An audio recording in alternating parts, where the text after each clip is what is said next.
ചെട്ടികുളങ്ങര അമ്മ പ്രവാസി സേവാ സമിതിയുടെ നേതൃത്വത്തിൽ അബുദാബിയിൽ അയ്യപ്പൻ വിളക്ക് നടത്തി നിരവധി ഭക്തജനങ്ങൾ പങ്കെടുത്തു. ചെട്ടികുളങ്ങര അമ്മ പ്രവാസി സേവാ സമിതിയുടെ നേതൃത്വത്തിൽ അബുദാബി ഹിന്ദു മന്ദിരത്തിൽ അയ്യപ്പൻ വിളക്ക് ചടങ്ങ് നടത്തി. നിരവധി ഭക്തജനങ്ങൾ പങ്കെടുത്തു. അമ്മ സേവാ സമിതിയിലെ കുട്ടികൾ അവതരിപ്പിച്ച ഭജൻസ് ശ്രദ്ധേയമായി. തുടർന്ന് കുത്തിയോട്ട വഴിപാടും നടന്നു.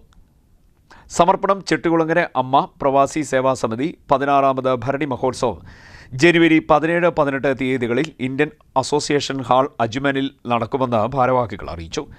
ചെട്ടികുളങ്ങര അമ്മ പ്രവാസി സേവാ സമിതി സമർപ്പണം എന്ന സംഘടനയാണ് എല്ലാ വർഷവും വിവിധയിനം പരിപാടികൾ നടത്തുന്നത്.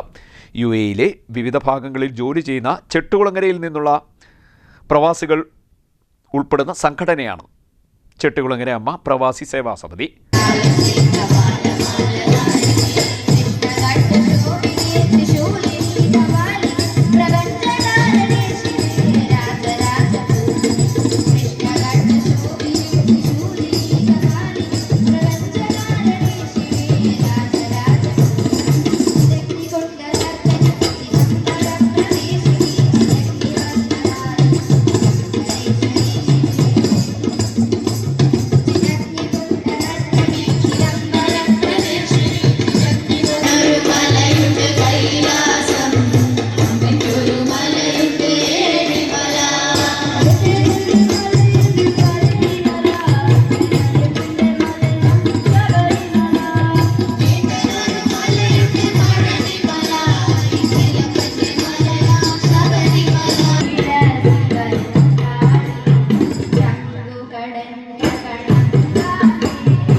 CDNet news Kayamkulam.